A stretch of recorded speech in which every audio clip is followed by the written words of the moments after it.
지금 태국에 독감과 코로나 바이러스가 또 많이 지금 걸리고 있습니다. ก็ตอนนี้นะคะช่วงนี้ที่ประเทศไทยนะคะมีโรคโควิด -19 นะคะแล้วก็ไข้หวัดใหญ่นะคะกำลังระบาดอยู่ค่ะในตอนนี้ 우리 형제 자매님들 사람 많은 곳에 가실 때는 꼭 마스크를 끼시고 또 손도 잘 씻었으면 좋겠습니다. ดังนั้นนะคะก็เลยอยากให้ทุกคนนะคะเวลาที่เราเนี่ยเดินทางไปในที่สถานที่ที่มีคนเยอะๆนะคะก็อยากให้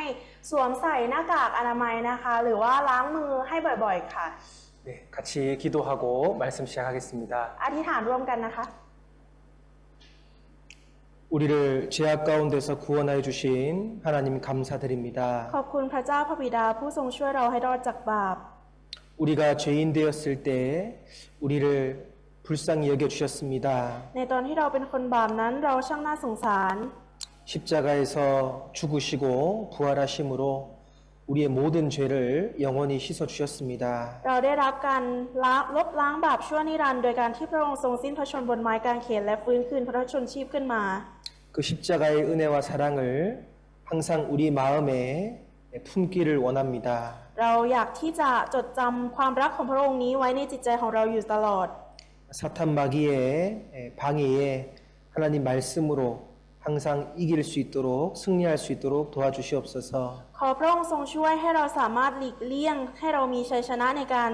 ที่มารก่อกวนเราในการฟังพระวจนะของพระองค์ด้วยเถิด 이 태국에 많이 이뤄진 영혼들에게 우리가 복음을 담대히 증거하기를 원합니다. เราอยากจะเป็นหลักฐานเป็นสิ่งที่เป็นตัวยืนยันในการประกาศข่าวประเสริฐของพระองค์ให้แก่ประชาชนที่อยู่ในประเทศไทยแห่งนี้ 우리 형제 자매님들 또 입술에 능력을 주시고 용기를 주셔서 우리 가족들, 친척들에게 담대히 전도할 수 있도록 도와주시옵소서. และขอพระองค์ทรงช่วยประทานพละกำลังและสติปัญญาในการที่พี่น้องของเราจะประกาศข่าวประเสริฐนี้ให้กับครอบครัวที่พวกเขารักให้กับเพื่อนที่เขารักให้กับคนรอบข้างที่เขารักได้ด้วยเถิด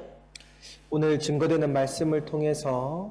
마음판에 새겨서 또 순종할 수 있도록 인도해 주시옵소서. ผ่านการฟังพระวจนะในวันนี้ขอพระองค์ทรงนำให้เราได้กลับใจและเชื่อฟังพระวจนะของพระองค์ได้ด้วยเถิด 우리 또 병중에 계시는 형제 자매님들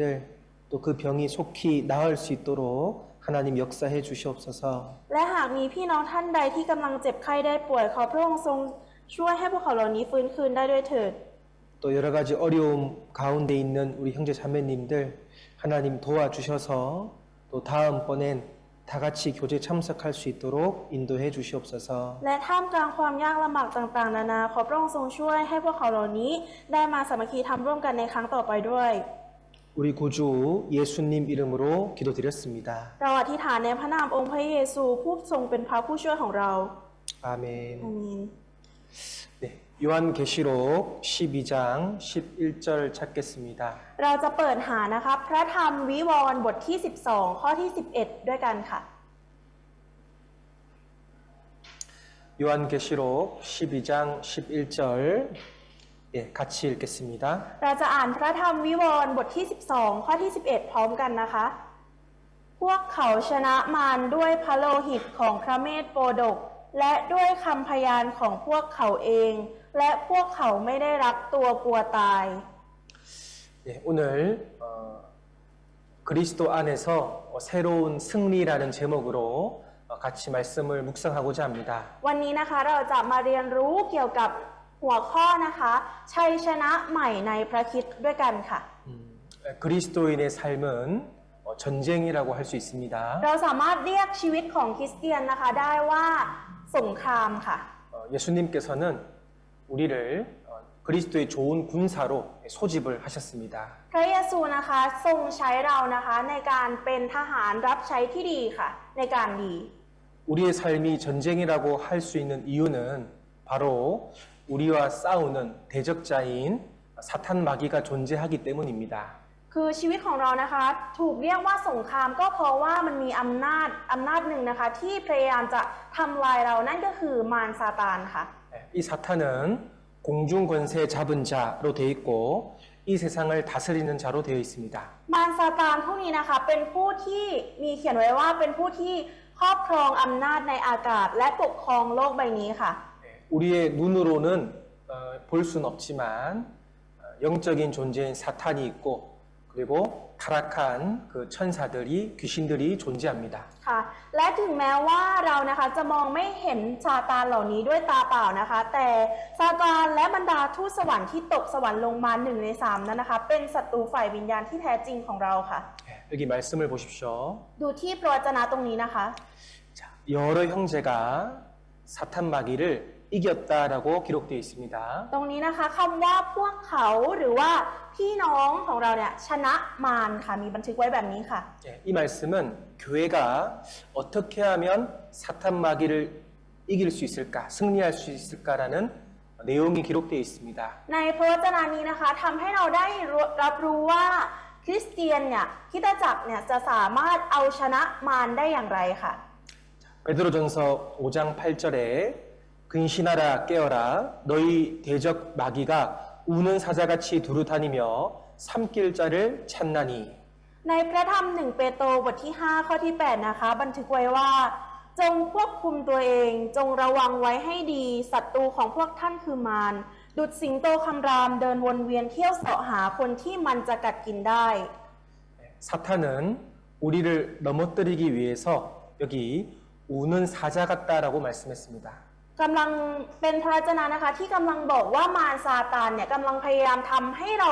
ล้มลงนะคะเหมือนกับสิงโตที่มันคำรามเดินวนเวียนอยู่ค่ะ 배가 고파서 우는 사자는 그죠? 삼킬 자를 이렇게 골고루 찾고 있어요. สิงโตคำรามนะคะที่มันหิวอยู่ค่ะมันก็จะหาเหยื่อของมันค่ะเพื่อที่จะกินเข้าไปค่ะ 그런데 우리는 그 사탄 마귀를 잘 모르면 그리고 알지 못하면 이 전쟁에서 승리할 수가 없을 겁니다. แต่ถ้าหากว่าเราไม่รู้จักศัตรูของเราอย่างแท้จริงนะคะ เราไม่รู้ว่ามารเนี่ยคือใครเราจะไม่มีทางเอาชนะสงครามนี้ได้อย่างแน่นอนค่ะ 이 세상에서도 전쟁은 매우 어렵고 힘든 일입니다. ในท่ามกลางสงครามในโลกใบนี้ก็เช่นเดียวกันนะคะ ทั้งมีความทุกข์ยากลำบากค่ะ 군사들이요 편안하게 전쟁하는 곳은 아무 데도 없습니다. คือไม่มีทหารรับใช้คนใดนะคะ ที่มีชีวิตสุขสบายในระหว่างสงครามค่ะ 전쟁은 힘들고 어렵고 심지어는 목숨을 바쳐야 됩니다. สงครามนะคะทั้งเหนื่อยทั้งยากลำบากนะคะ ทั้งต้องสละชีวิตของตัวเองค่ะ 자, 여기 에베소서 6장 12절 말씀을 같이 한번 읽어보겠습니다. ตรงนี้นะคะเราจะอ่านพระธรรมเอเฟซัสบทที่ 6 ข้อที่ 12 พร้อมกันค่ะ เพราะเราไม่ได้ต่อสู้กับเนื้อหนังและเลือด แต่ต่อสู้กับพวกพูดผีที่ครอบครอง พวกพูดผีที่มีอำนาจ พวกพูดผีที่ครองพิภพในยุคมืดนี้ ต่อสู้กับพวกวิญญาณชั่วในสวรรคสถาน 자, 우리의 씨름은 우리의 싸움의 대상은 사람이 아니라고 되어 있습니다. ก็คือมีบันทึกไว้นะคะว่าการต่อสู้ของเรานะคะไม่ได้ต่อสู้กับมนุษย์ค่ะ 바로 악의 영들, 영적인 존재인 사탄 마귀가 우리의 싸움 대상이라고 기록되어 있습니다. การต่อสู้ของเรานะคะมีบันทึกไว้อย่างชัดเจนนะคะว่าเรากำลังต่อสู้กับพวกพูดผีที่ครองพิภพในยุคมืด พวกวิญญาณฝ่ายมืดต่างๆนะคะ 예, 구원받은 사람은 눈에 보이지 않는 이 영적인 존재, 악한 영과의 신령한 싸움이 실제로 존재합니다. ผู้ที่ได้รับความรอดแล้วนะคะกำลังทำสงครามฝ่ายจิตวิญญาณกับสิ่งที่ตาของเราเนี่ยมองไม่เห็นค่ะ 자, 예수님은 사탄을 가르쳐서 성경에 처음부터 살인한 자다라고 마귀를 소개합니다. ในพระเยซูนะคะได้บันทึกไว้ตั้งแต่แรกว่าขออภัยค่ะได้บันทึกไว้ในพระคัมภีร์ว่ามารซาตานเนี่ยเป็นฆาตกรตั้งแต่แรกเริ่มค่ะ 무엇을 살인할까요? แล้วเป็นฆาตกรฆ่าอะไรด้วยอะไรคะ 사람의 영혼을 살인하고 멸망시키는 일을 합니다. เป็นการที่มารซาตานนะคะฆ่าจิตวิญญาณทำให้จิตวิญญาณของเราล้มลงค่ะ 사람을 구원받지 못하게 해서 그 영혼을 지옥으로 끌고 가는 멸망시키는 일을 합니다. มารซาตานนะคะพวกงานของพวกมันนะคะก็คือการที่ทำให้มนุษย์เนี่ยไม่สามารถได้รับความรอดได้แล้วก็ลากมนุษย์ลงไปยังนรกที่ลึกที่สุดค่ะ 그리고 그리스도인에게는 하나님의 것을 선택하지 못하게 해서 쓸모없는 사람으로 만드는 그 일을 마귀가 하고 있습니다. และสำหรับคริสเตียนนะคะสิ่งที่มารจะทำนะคะก็คือพยายามทำให้คริสเตียนเนี่ยไม่สามารถจะเลือกในทางที่พระเจ้าทรงกำหนดไว้ให้ เพื่อที่เราเนี่ยจะกลายเป็นคริสเตียนที่ไร้ประโยชน์ในทางของพระเจ้าค่ะ 자, 그러면 사탄이 우리의 영혼을 살인하는데 그 무기를 한번 알아봐야 되겠죠. ดังนั้นนะคะเราก็เพราะว่ามารซาตานเนี่ยกำลังจะฆ่าเราก็ต้องรู้ว่ามารซาตานใช้อาวุธอะไรใช่ไหมคะ 자, 여기 사탄이 사용하는 무기가 있습니다. 첫 번째 속임과 거짓말, 두 번째 의심과 불신, 세 번째 두려움, 그리고 네 번째 유혹입니다. ตรงนี้นะคะมีอาวุธที่มารซาตานนะคะใช้ในการทำลายเราอยู่ค่ะ อย่างแรกเลยนั่นก็คือการหลอกล่อหรือหลอกลวงนะคะ การโกหก และอย่างที่สองก็คือความสงสัยความไม่ไว้วางใจหรือว่าไม่เชื่อนั่นเองค่ะ ข้อที่สามนะคะคือความกลัวค่ะ และอย่างที่สี่นะคะคือการล่อลวงค่ะ 자, 여기 첫 번째 사탄 마귀는 이 거짓말을 해서 우리를 속이는데요. 이 대표적으로 속이는 것이 바로 기적들입니다. คืออย่างแรกนะคะการหลอกล่อการหลอกลวงตรงนี้นะคะ การโกหกในที่นี้นะคะ นั่นก็คือการอัศจรรย์ค่ะ 세상에서 일어나는 초자연적인 현상들 또는 기적들을 하나님께로부터 온다라고 사탄은 속이고 있습니다. ซาตานนะคะกำลังหลอกเราทำให้ผู้คนเนี่ยเชื่อว่าปรากฏการณ์เหนือธรรมชาติต่างๆ สิ่งที่เกิดมาอย่างอัศจรรย์ต่างๆ ทุกสิ่งเนี่ยมาจากพระเจ้าค่ะ 성경에도 예수님 당시에 많은 기적들이 등장합니다.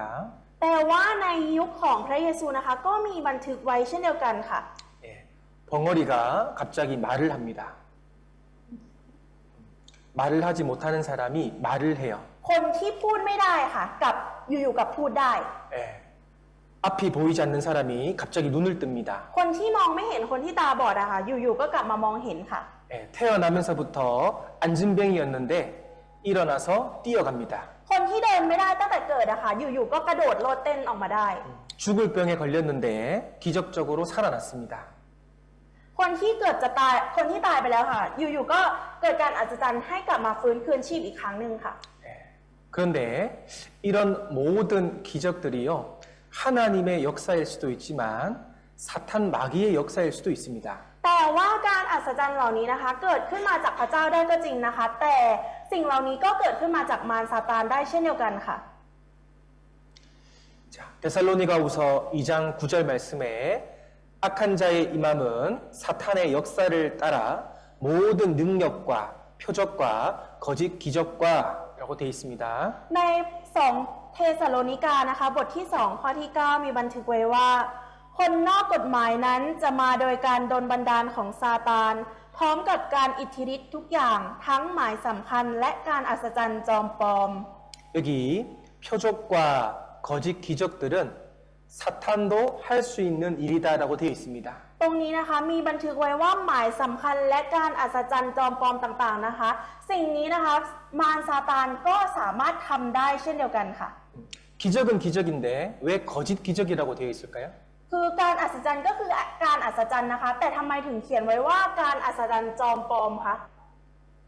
하나님이 주시는 기적이 아니에요. 아니 아니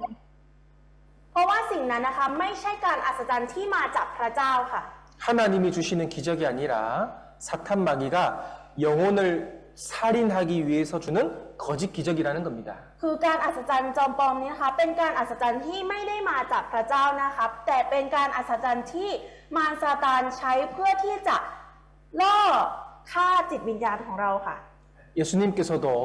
마지막 시대가 되면 거짓 선지자가 많이 나타나서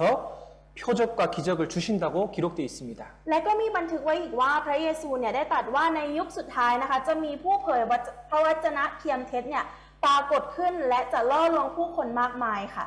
우리 시대에 점쟁이, 점성가들, 운명가들, 마술사들 이런 부류의 거짓 기적들이 있습니다. คือไม่เพียงแต่ในคริสตจักรในยุคนี้นะคะมีทั้งพวกหมอดูพยากรณ์โชคชะตานักโหราศาสตร์นักมายากลต่างๆนะคะซึ่งล้วนแล้วแต่อยู่ฝ่ายความมืดค่ะ 자, 사탄 마귀가 그 일을 하는 목적이 있습니다. และมารซาตานนะคะมันมีเหตุผลมีเป้าหมายในการที่มันทำแบบนี้ค่ะ 자, 10절 말씀을 같이 읽어 보겠습니다. เราจะอ่านในข้อที่ 10 พร้อมกันนะคะ และอุบายชั่วทุกอย่างสำหรับพวกที่จะต้องพินาศเพราะเขาไม่ได้รับความจริงเพื่อจะรอดได้ 자, 여기 속임, 거짓말이 기록되어 있죠? ทุกคนคะตรงนี้มีคำว่าอุบายชั่วอยู่ใช่ไหมคะคำว่าโกหก 이유는 저희가 진리의 사랑을 받지 아니해서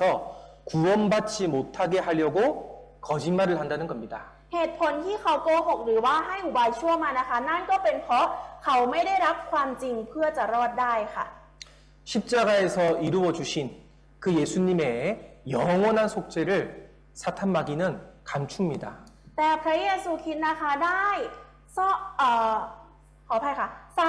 มารซาตานนะคะได้ซ่อนความรักของพระเยซูคริสต์ที่พระองค์ทรงไถ่บาปให้เราบนไม้กางเขนไว้ค่ะ 대신 방언, 병고침, 그다음 세속적인 기도 응답 같은 것으로 눈 가리는 겁니다. คือใช้คำโกหกนะคะ เช่น การพูดภาษาแปลกๆ การทำให้เราหายจากโลกหรือการอธิษฐานที่เน้นไปในทางโลกค่ะทำให้คนเข้าใจผิดและซ่อนความรักของพระองค์ไว้ค่ะ 자, 어떤 분이 자기는 하나님을 잘 알고 믿는다고 했습니다. บางคนนะคะก็บอกว่าตัวเองเนี่ยเป็นคนที่รู้จักพระเจ้าดีเป็นคนที่มีความเชื่อมากค่ะ 어떻게 아냐고 물어봤더니 하나님께 기도했는데 기도 응답을 받았다고 얘기했습니다. แต่ถามว่ารับรู้ได้ยังไง คนคนนั้นนะคะก็ตอบอาจารย์มาว่า ก็อธิษฐานให้กับพระเจ้าและคำอธิษฐานนั้นนะคะ ก็พระเจ้าตอบรับแล้วค่ะแบบนี้ค่ะ 그래서 궁금해서 어떤 기도를 응답받았습니까? 물어보니까요. 로또가 당첨됐대요. แต่พอถามว่ารู้ได้ไงว่าพระเจ้าเนี่ยทรงตอบรับคำอธิษฐานนั้นเขาก็บอกว่าเขาถูกลอตเตอรี่ค่ะ 하나님을 믿으니까요. 하나님께 기도하니까 복권도 당첨되고 돈이 많이 들어왔다는 겁니다. ถ้าเกิดว่าเราเชื่อพระเจ้าจริงๆนะคะ ทั้งไม่ว่าจะเป็นถูกหวยหรือว่าหาเงินนะคะ พระเจ้าก็จะทรงช่วยให้เราเป็นไปได้ดีค่ะ 여러분 그것은 하나님의 기도 응답이 아닙니다. แต่ว่าสิ่งนั้นนะคะไม่ใช่สิ่งที่ควรจะอธิษฐานต่อพระเจ้าค่ะ 사탄 마귀가 그런 거짓 기적을 통해서 사람들의 영혼을 뺏어가고 노략질하고 있습니다. มารซาตานนะคะกำลังใช้สิ่งนี้นะคะ เป็นการที่ล่อลวงจิตวิญญาณของเราเนี่ยไปฆ่าทำให้เราตกนรกค่ะ 예, 그래서 모든 나타나는 초자연적인 현상, 기적과 표적이 하나님의 역사가 아니라 사탄의 역사일 수도 있다는 것을 우리는 꼭 이해해야 됩니다. ดังนั้นนะคะเราจำเป็นต้องรู้ไว้ว่าการอัศจรรย์ทุกสิ่งทุกอย่างนะคะ ไม่ได้มาจากพระเจ้าแต่มาจากพระเจ้าก็จริงนะคะ แต่ว่าไม่ใช่ทุกสิ่งที่มาจากพระเจ้าทั้งหมด แต่มีการกระทำของมารซ่อนอยู่ด้วยค่ะ 그리고 두 번째는 의심과 불신을 무기로 우리를 공격합니다. และมารซาตานนะคะ อย่างที่สองที่มันจะใช้เป็นอาวุธในการหลอกล่อเรานะคะ ก็คือความสงสัยและความไม่เชื่อค่ะ หรือว่าไม่วางใจนั่นเองค่ะ 자, 여기 창세기 3장 1절 읽어주세요. พระธรรมปฐมกาลบทที่ 3 ข้อที่ 1 ข้อที่ 2 นะคะ เดี๋ยวอ่านให้ค่ะ ในบรรดาสัตว์ป่าทั้งหมดที่พระยาเวห์พระเจ้าทรงสร้างนั้น งูฉลาดกว่าหมด มันถามหญิงนั้นว่าจริงหรือที่พระเจ้าตรัสว่าห้ามพวกเจ้ากินผลจากต้นไม้ทุกต้นในสวนนี้ 자, 뱀이 하와를 어떻게 의심을 줄까요? งูนะคะทำให้เอวาสงสัยยังไงคะ 하나님은 선악과를 절대 먹지 마라라고 말씀했습니다. คือพระเจ้านะคะได้ตรัสว่าห้ามกิน 절대 먹지 마라고 말씀했습니다. ห้ามกินเด็ดขาดค่ะ 그런데 마귀는 하와에게 참으로 먹지 말라고 하더냐라고 의심을 넣어줬습니다. แต่ว่ามารนะคะทำให้เอวาเกิดความสงสัยด้วยการถามว่าพระองค์ตรัสว่าห้ามกินจริงหรอ 예, 사탄은 의심을 통해서 하나님의 일을 방해합니다. การที่มารทำให้เราสงสัยนะคะ นั่นคือวิธีขัดขวางกิจการหรือว่าการทรงงานของพระเจ้าค่ะ 예, 우리가 복음을 전파할 때도 사탄은 그 말씀을 듣는 사람들에게 의심을 넣어주고 불신을 넣어줍니다. ในตอนที่เราประกาศข่าวประเสริฐก็เช่นเดียวกันนะคะ มารซาตานก็จะทำให้คนที่เข้าร่วมฟังเนี่ยเกิดความสงสัยเกิดความคิดขึ้นมาที่ว่าไม่เชื่อไม่มั่นใจขึ้นมาค่ะ 그리고 그리스도인에게도 의심을 넣어서 온전히 말씀을 신뢰하지 못하게 만들어 버립니다. และมารซาตานนะคะก็ยังทำให้คริสเตียนนะคะเกิดความไม่มั่นใจในพระวจนะไม่เชื่อในพระวจนะขึ้นมาค่ะ 결국 이 의심 때문에 하와가 넘어진 겁니다. ผลสุดท้ายนะคะของความสงสัยนี้นะคะเอวานะคะก็พังพินาศค่ะ 자, 야고보서 1장 6절 말씀에 오직 믿음으로 구하고 조금도 의심하지 말라. 의심하는 자는 마치 바람에 밀려 요동하는 바다 물결 같다고 했습니다. ในพระธรรมยากอบบทที่1ข้อที่6นะคะมีบันทึกไว้ว่า แต่จงขอด้วยความเชื่อและไม่สงสัย เพราะว่าคนที่สงสัยนั้นเป็นเหมือนคลื่นในทะเลที่ถูกลมพัดซัดไปมา 여기 의심하는 자는 바람에 흔들리는 물결에 비유했습니다. ตรงนี้นะคะกำลังเปรียบเทียบคนที่สงสัยนะคะว่าเหมือนกำลังถูกลมในทะเลเนี่ยซัดไปซัดมาค่ะ 예, 이 바다는 잔잔한 것 같지만 사실은 심하게 요동치고 있습니다. ในทะเลนะคะเราพอมองไปเนี่ยอาจจะรู้สึกว่ามันอยู่นิ่งๆเฉยๆนะคะแต่จริงๆแล้วมันเคลื่อนไหวอยู่ตลอดเวลาค่ะ 예, 우리 마음도 파도같이 안정적이지 못하고 때로는 마음이 수시로 움직입니다. จิตใจของเราก็เช่นเดียวกันนะคะ เหมือนกับลมที่พัดไปพัดมานะคะ ไม่อยู่นิ่งค่ะ 왜 내 마음이 요동치고 의심이 들까? 그 이유는 하나님 말씀이 내 속에 없기 때문에 그래요. ถ้าถามว่าทำไมถึงเป็นเช่นนั้นนะคะ ก็เพราะว่าพระวจนะของพระเจ้าเนี่ยไม่ได้ฝังลึกอยู่ภายในจิตใจของเราค่ะ 이 의심과 불신은 하나님의 일을 확신할 수 없게 만들어 버리는 겁니다. ความสงสัยและความไม่เชื่อนี้นะคะทำให้เราเนี่ยไม่สามารถมีความมั่นใจในการที่จะรับใช้พระเจ้าได้ค่ะ 자, 여기 이 그림을 보면 베드로 얘기가 있습니다. ถ้าดูในรูปนะคะเราจะเป็นการพูดถึงเปโตรค่ะ 어느 날 예수님이 물 위로 걸어오셨어요. วันหนึ่งนะคะพระเยซูเนี่ยทรงยืนอยู่บนผิวน้ำทะเลค่ะ 배 안에 있던 제자들이요 너무 무서워서 우리 귀신이다 이렇게 잘못 말했습니다. พวกสาวกที่อยู่ในเรือนะคะพอเห็นนะคะก็ตกใจมากค่ะก็เลยพูดออกมาว่าผี 자, 예수님은 자기 자신을 밝히면서 내니 두려워하지 말라라고 안심시켜 주셨어요. แต่ว่าพระเยซูนะคะพระองค์ก็ทรงเปิดเผยตัวตนของพระองค์ออกมา และพระองค์ก็ทรงตรัสว่าอย่ากลัวเลยค่ะ 그때 베드로가요 용기를 내서 주님 명령하셔서 제가 물 위를 걷게 해주세요라고 부탁했습니다. ตอนนั้นนะคะเปโตรเนี่ยก็มีความกล้าขึ้นมาค่ะแล้วก็พูดทูลไปว่านะคะถ้าพระองค์คือองค์พระผู้เป็นเจ้าขอโปรดสั่งข้าพเจ้าเดินบนน้ำไปหาพระองค์เถิด 그래서 실제로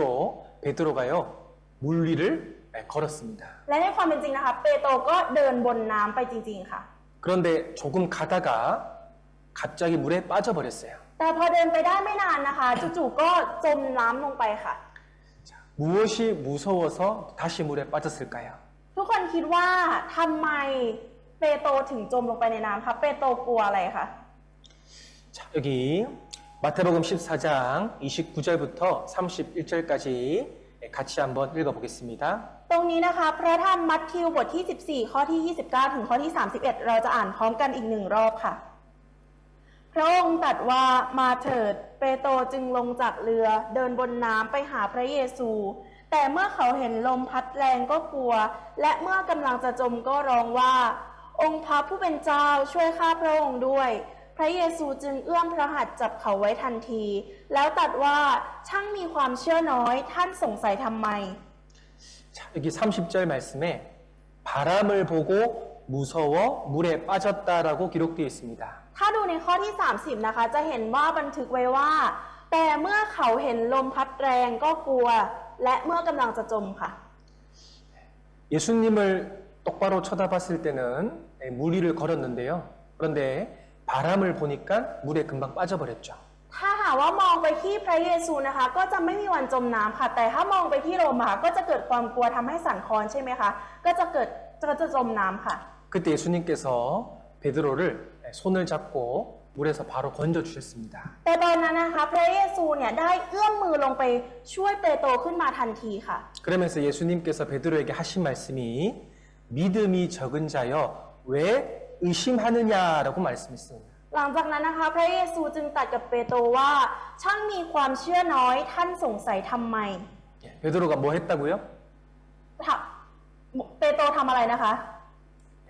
의심했습니다. สงสัยค่ะ 그것은 사탄 마귀가 주는 마음이에요. ความสงสัยนี้นะคะเป็นสิ่งที่มารซาตานเนี่ยใส่มาให้เราค่ะ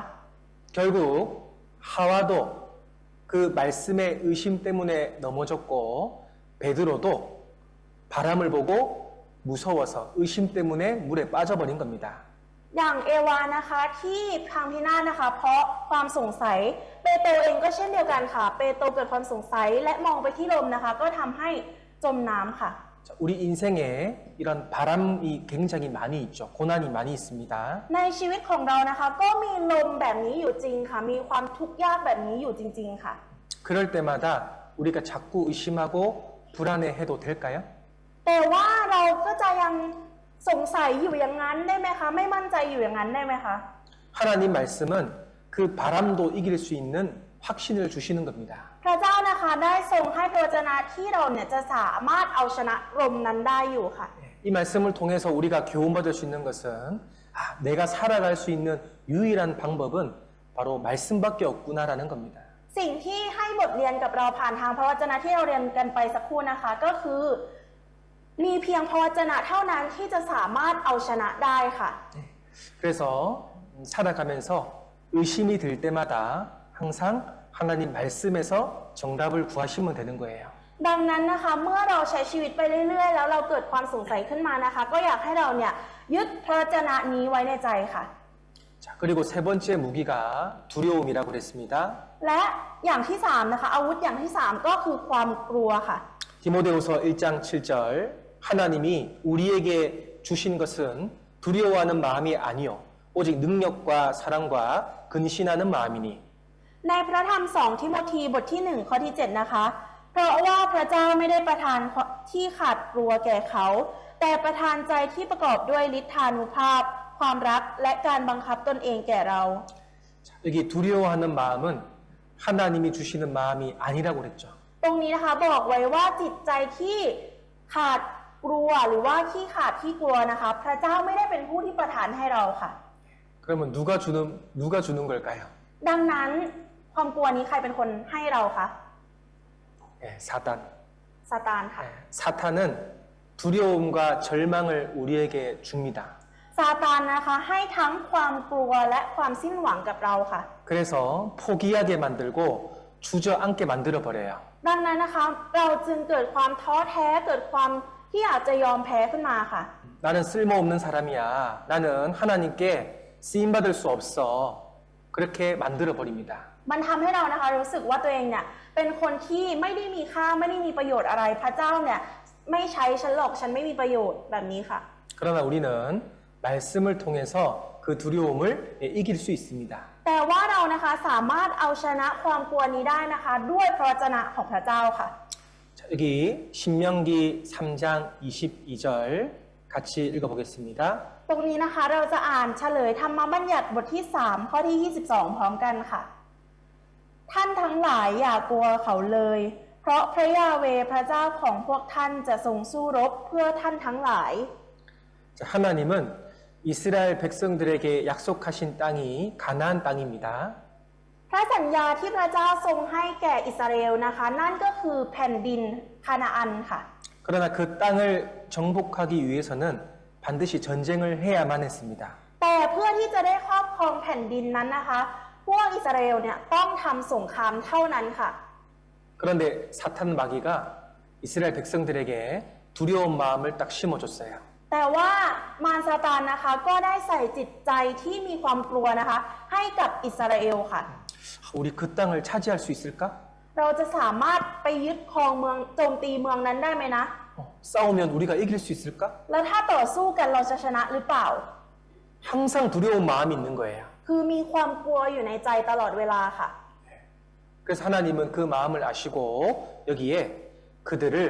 두려워하지 말라라고 말씀하셨습니다. และพระเจ้านะคะก็พระองค์ทรงทราบจิตใจเหล่านั้นอยู่แล้วพระองค์ก็เลยตรัสว่าท่านทั้งหลายอย่ากลัวพวกเขาเลยค่ะ 하나님이 너희를 위해서 대신 싸워줄 테니까 너희는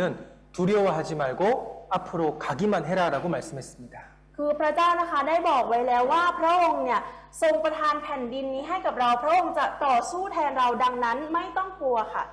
자, 이 말씀을 받은 믿는 사람들은 두려움에서 확신으로 바뀐 거예요. คนที่มีความเชื่อในพระวจนะนี้คนที่รับเอาพระวจนะนี้นะคะจากความกลัวนะคะก็จะเปลี่ยนไปค่ะ 네, 두려움과 확신은 네, 종이 한 장 차이예요. 아주 가깝습니다. ความกลัวนะคะกับความเชื่อมั่นเนี่ยมันต่างกันมากค่ะ 자, ต่างกันเพียงแค่กระดาษใบเดียวค่ะ 바람을 보고 환경을 보고 우리의 처지를 보면 두려운 마음이 생길 수밖에 없어요. คือถ้าเรามองสถานการณ์รอบข้างมองไปที่ลมมองไปอะไรต่างๆนะคะ มันก็จะเกิดความกลัวขึ้นมาค่ะ 그러나 두려워하지 말라. 하나님 말씀을 보면 확신으로 바뀌는 겁니다. แต่ถ้าหากเราดูที่พระวจนะของพระเจ้าที่พระองค์ทรงบอกว่าอย่ากลัวเลยนะคะเราก็จะเปลี่ยนจิตใจของเราเป็นเชื่อมั่นค่ะ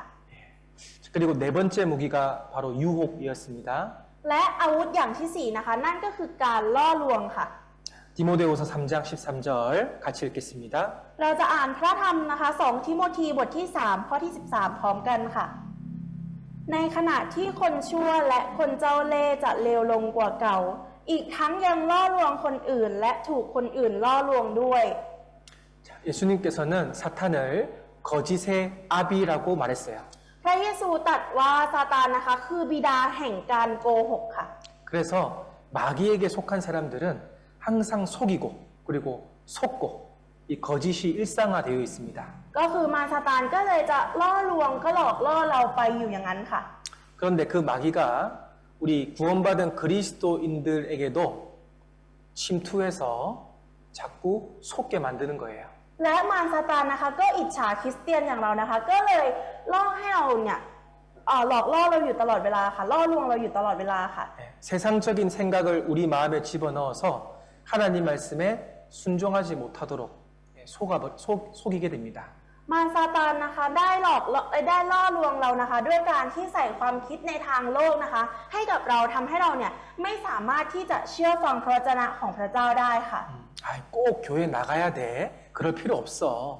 จำเป็นต้องไปโบสถ์จริงๆหรอไม่ต้องไปก็ได้มั้ง 혼자 집에서 말씀 듣고 읽으면 되지.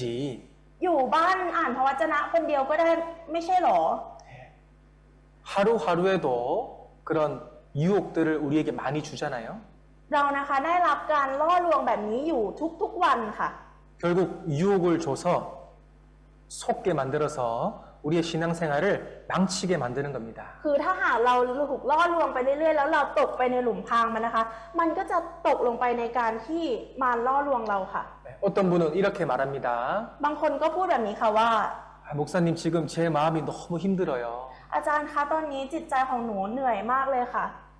제가 지금 마음이 힘들어서 교회에 나올 수가 없습니다. ตอนนี้เหนื่อยเพราะว่าจิตใจของดิฉันเหนื่อยมากก็เลยไปโบสถ์ไม่ได้ค่ะ 그 마음을 회복하고 다시 교회에 오겠습니다. ถ้าจิตใจนั้นได้รับการฟื้นฟูแล้วเดี๋ยวฉันจะกลับมาที่โบสถ์อีกครั้งนะคะ 속은 거예요. มันคือการล่อลวงค่ะ 맞죠? ใช่ไหมคะ 자, 가만히 생각해 보세요. ลองคิดดูดีๆนะคะ 밖에서 마음을 회복하고 돌아올 수 있을까요? ทุกคนคิดว่าเราอยู่ข้างนอกแล้วจิตใจของเราจะเปลี่ยนใจแล้วกลับเข้ามาโบสถ์ได้ไหมคะ 불가능합니다. เป็นไปไม่ได้ค่ะ 그리스도인은 말씀과 교제 안에서만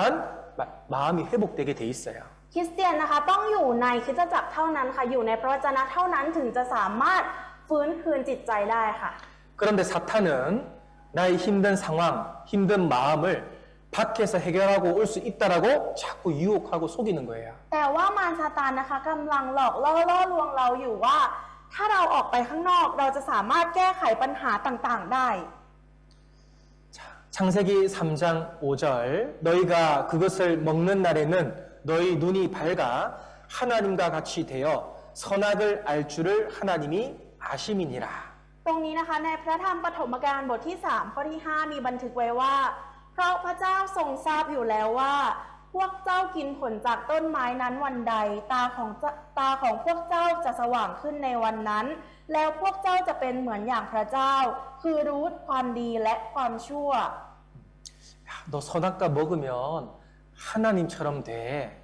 ถ้ากินผลจากต้นไม้แห่งการรู้ถึงความดีและความชั่วจะเป็นเหมือนพระเจ้าเลยนะ 예, 이 교만한 마음을 부추겨서 결국 유혹해서 넘어뜨렸습니다. มารซาตานนะคะได้ใส่จิตใจที่หยิ่งพยองเย่อหยิ่งให้เรานะคะ สุดท้ายแล้วเราก็จะล้มลงค่ะ 자, 이 네 가지 사탄의 무기를 그러면 이제 알았기 때문에 이걸 어떻게 우리가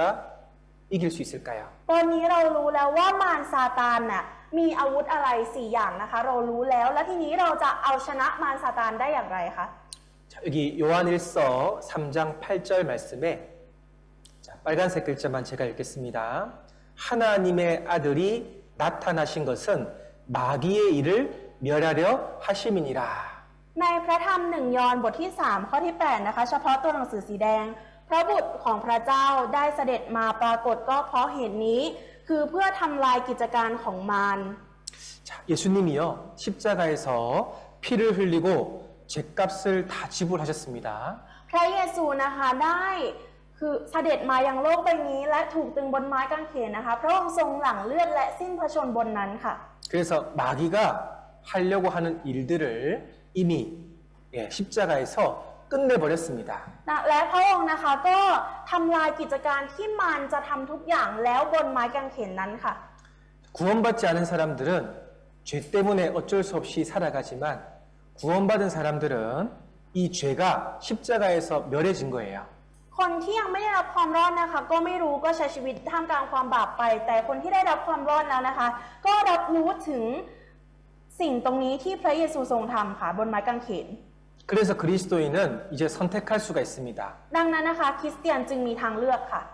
예수님의 일을 선택할 것인가 마귀의 일을 선택할 것인가. เราจะเลือกงานของพระเยซูหรือเราจะเลือกงานของมารซาตาน 예.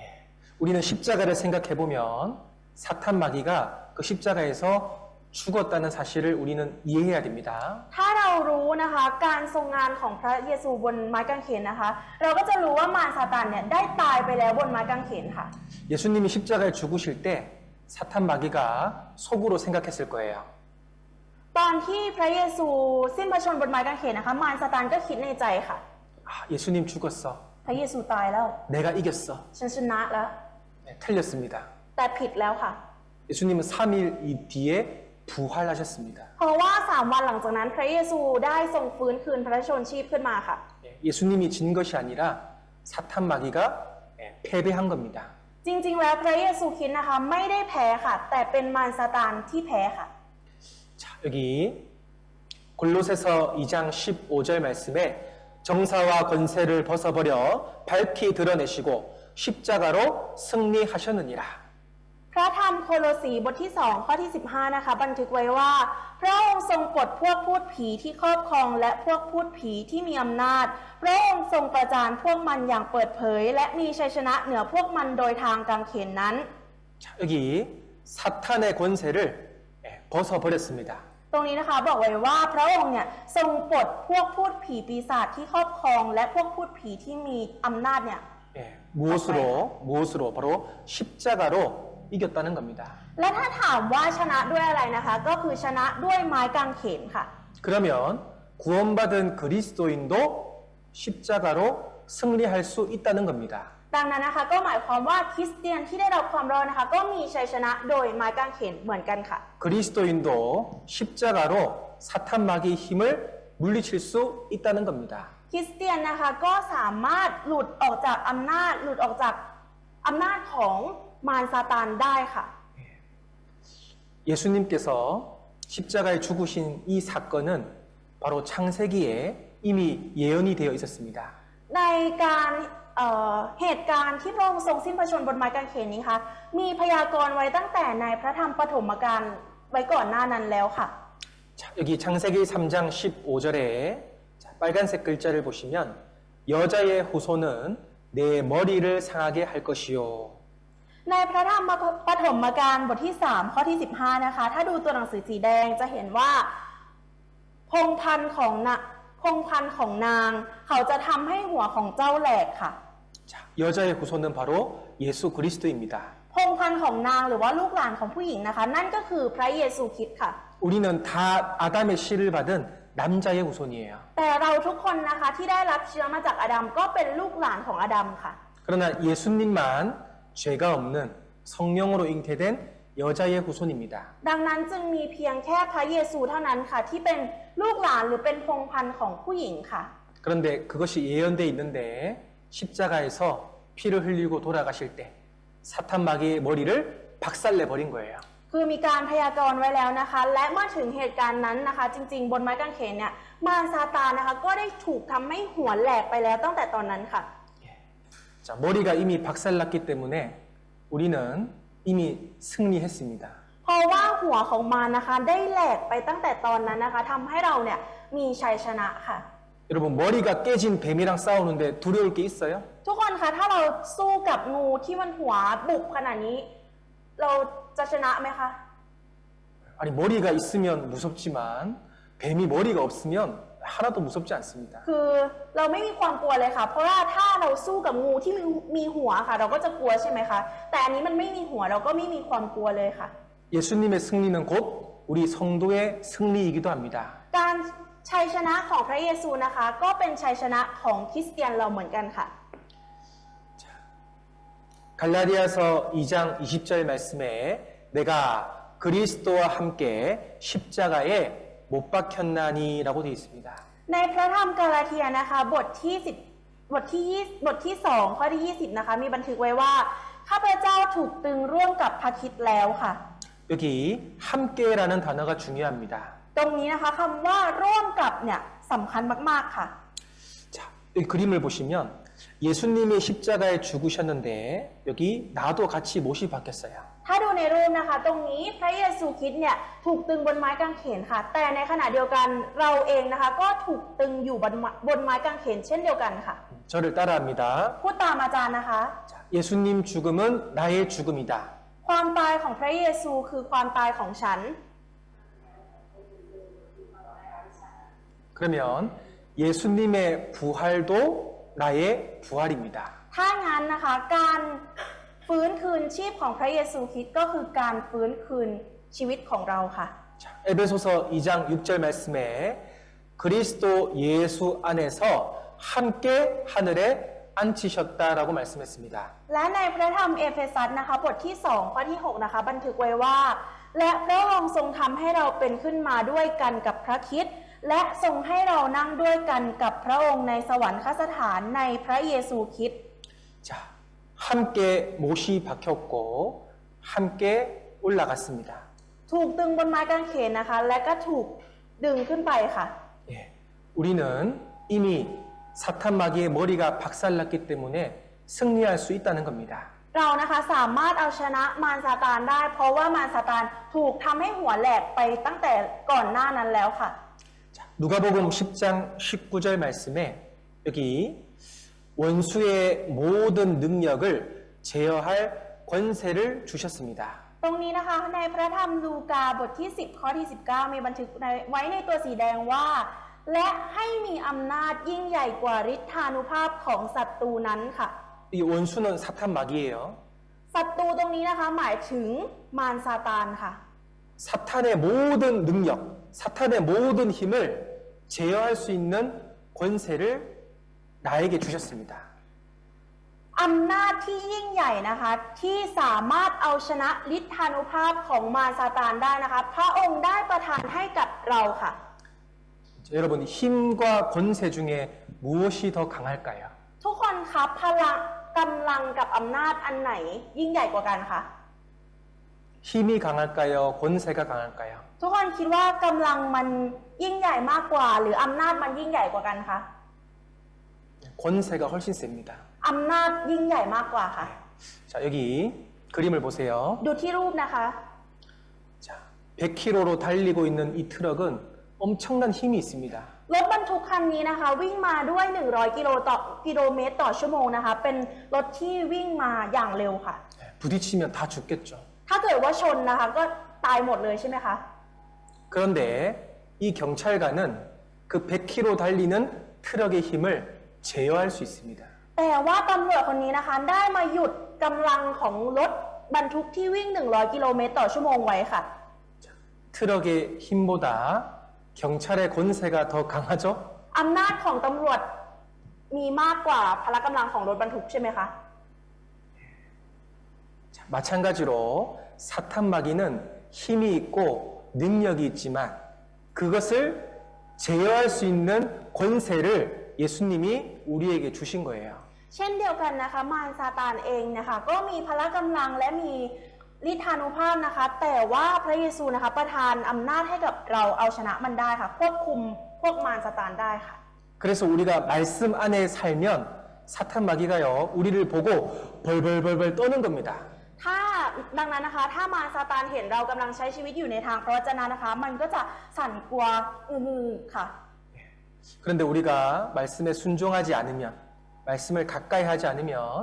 이 권세를 누릴 수가 없는 거예요. ดังนั้นนะคะถ้าเกิดว่าเราเนี่ยไม่เชื่อฟังพระวจนะไม่เชื่อมั่นในพระวจนะนะคะ เราก็จะไม่ได้ใช้สิทธิ์ในอำนาจนี้อย่างเต็มที่ค่ะ 사탄 마귀는 마지막 시대에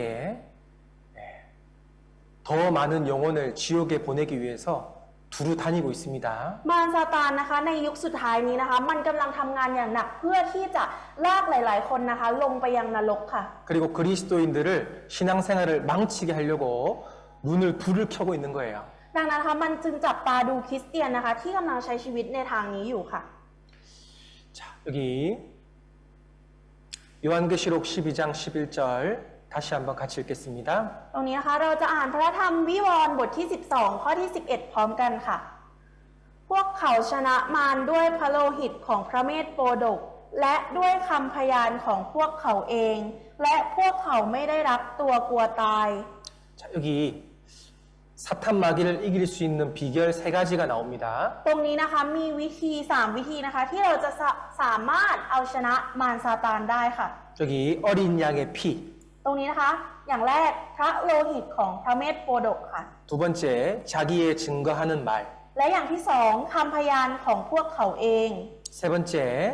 죽기까지 자기 생명을 아끼지 아니함. และอย่างที่ 3นะคะพวกเขาไม่ได้รักตัวกลัวตายค่ะ 자, 이 세 가지는 우리가 신앙생활 하는데 매우 중요합니다. 3 สิ่งนี้นะคะคิดง่ายๆนะคะเป็น3 สิ่งที่อยู่ในชีวิตของเราค่ะ 자, 예수님의 피는 구원 받을 때만 필요한 것이 아니라 신앙생활 할 때도 계속 필요합니다. เลือดของพระเยซูหรือว่าพระโลหิตของพระเยซูนะคะ เราไม่ได้จำเป็นต้องใช้เพียงแค่ตอนที่เราได้รับความรอดเท่านั้น แต่หลังจากที่เราได้รับความรอดแล้ว เราก็ยังต้องการพระโลหิตของพระองค์อยู่ค่ะ 우리가 죄로 자꾸 넘어지는데 다시 일어설 수 있는 이유는 바로 이 어린 양의 피 때문에 그래요. เรานะคะต่างคนต่างล้มลงให้กับบาปนะคะ ต่างล้มให้กับบาปนะคะ แต่ว่าเรากลับลุกขึ้นมาได้ นั่นก็เป็นเหตุผลที่พระโลหิตของพระองค์นะคะ ช่วยเราให้กลับขึ้นมาได้อีกครั้งหนึ่งค่ะ 이 예수님의 피를 생각할 때마다 너무 감사하고 그 은혜 때문에 우리는 또 살아갈 수 있는 겁니다. ตอนที่เราล้มนะคะแต่เรา